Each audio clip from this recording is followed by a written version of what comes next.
இன்றைக்கி ஈஸியான ஒரு கீரை சமையல் நம்ம பண்ண போகிறோம். அதுக்கு தேவையான கீரை எடுத்துக்கலாம். கீரையை வாஷ் பண்ணிட்டு ஒரு கடாயில் 3 ஸ்பூன் எண்ணெயை ஊற்றி அதில் கடுகை போட்டு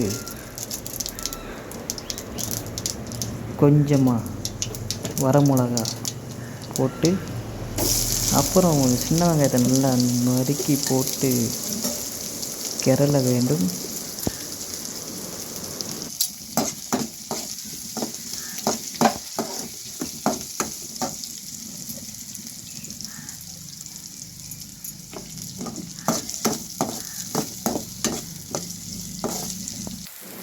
அப்படி கொஞ்சமாக கருவேப்பிலையை போட்டு நல்லா வாசனை வர நல்லா கிண்டு கொஞ்ச நேரம் தண்ணி ஊற்றுங்க.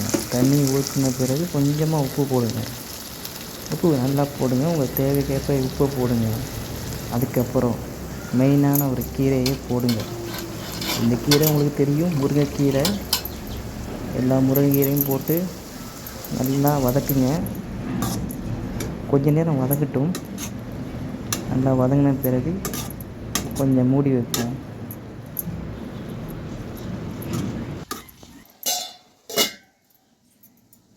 ஓகே, இப்போ நல்லா வதங்கிட்டு ஒரு அரை மூடி தேங்காவை இதில் போடுவோம்.